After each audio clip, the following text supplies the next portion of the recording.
Do you think that you could just give me a little bit of background on what's been going on with Jill? I heard that there was maybe a little bit of conflict going on in school. Do you think you could tell me a little bit more about what's going on?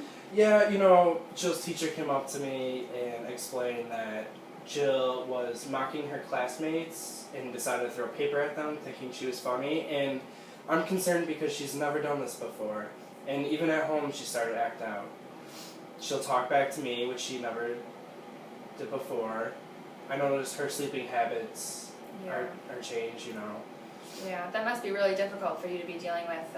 Was there anything that has happened in the past few weeks that you think maybe could have onset this behavior, or have you noticed any patterns of change? I think it'd be beneficial if you knew that this is starting to take a toll on my life, my personal life. Sure, could you tell me a little bit more about that? Yeah, okay. I don't think I'm going to be happy until Jill's happy. And, it's affecting my work, it's affecting my sleep. It's driving me crazy. I'm constantly worried about Jill. Her teachers are always calling me, telling me she did this, she did that. And I just don't know how to cope with it. So this is a little technique I like to call positive self-talk. I noticed that you said you're not going to be happy until your child is happy. What I want you to do is try to challenge those thoughts and think more on the positive side as opposed to thinking more on the negative side. So try, instead of saying, I won't be happy until my child is happy, try to challenge that thought and say, I can find things to be happy about, and that will make my child happy if they see that I'm happy. And it's really important to really think about what you're saying and what you're doing when you're at home. She's having a difficult time dealing with this traumatic experience of her mother passing away, so it's really a good idea for you to try to be a good role model and to really challenge those thoughts, to say, instead of, oh, today is horrible, let's try to think of something good about today. Once Jill sees that you're happy and you're smiling, it'll make things a little bit easier on her, and she'll start to think the same way that you are, and she'll decide to smile and be a little bit happier as well. Have you been focusing a lot on punishing the bad behaviors? What exactly are you doing to kind of tackle these tricky behaviors both in school and it's not so much as praising, punishing, it's just I'm not too sure how to react to her behavior. Like I said, I'm not used to it, and I feel more confused and upset with myself to be upset with her. Yeah. So it sounds like you're having a little bit of a difficult time trying to control these behaviors and really trying to deal with these behaviors. Is that what I'm hearing? Yeah, that's correct. Okay. So one thing that you can work on at home is trying to kind of manage Jill's behavior. I know that sounds kind of overwhelming and that it might seem a little bit tricky for you, but it's important to use good behavior modification when dealing with a child who has undergone a trauma, as Jill has. Some examples of things that you can do throughout this behavior management or modification is, try using some praise. So what you want to do is, instead of saying good or great job, you want to say things like, for example, if she took the garbage out on the first time that you asked and she doesn't normally do that, you want to say, hey, really good job listening to me while you took the garbage out on the first time that I asked. Now you want to be careful, you want to avoid things like, listen, I know that you did a really good job on this, why can't you do it more often?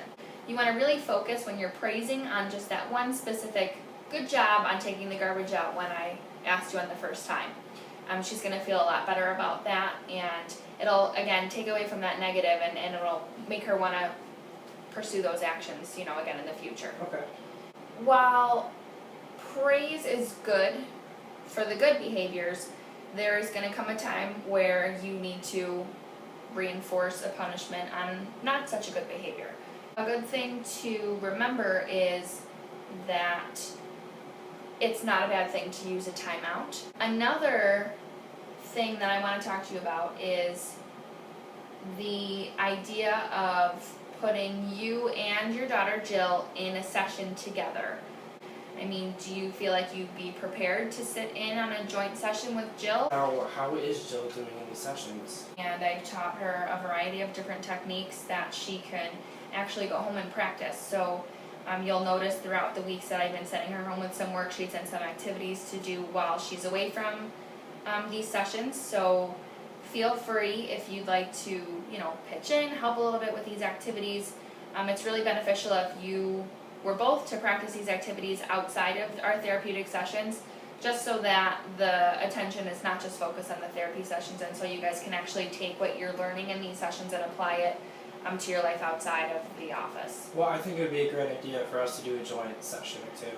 I think that'd really benefit the both of us. Great, I'm really glad that you shared that with me. So narrative. So basically what a narrative is Jill put together a small book throughout the sessions that we've been working together, and it basically describes everything that's happened throughout this traumatic experience for her. So what I've had her do is I've had her talk about some of the things that happened before your wife passed away, the last couple weeks leading up to your wife's passing, and some of the weeks and some of the times that have happened afterwards. Since we've written the narrative together, and we've really talked about some of the things that have happened, it's really helped her come to terms with what's going on in her life, and it really kind of helps her understand why she's maybe having the thoughts that she's having. Do you have any questions about anything that we've gone over today? No, I mean, I think these joint sessions in the future are going to really help the both of us out, and I'm looking forward to it. If you had any worksheets or anything you could send me home with, that would be great, though. I've been sending some worksheets and some activities home with your daughter to work on at home outside of our sessions, so feel free to look over those worksheets as well, but I'd also be happy to provide you with some informational resources, just so you can take some time and think about what's going on in these sessions. And if you have any questions for next time, I'd love to hear what you're thinking about any of the activities or anything that we're going over during our sessions. That'd be really great. Absolutely. Thank you. You're welcome. Thank you for coming in.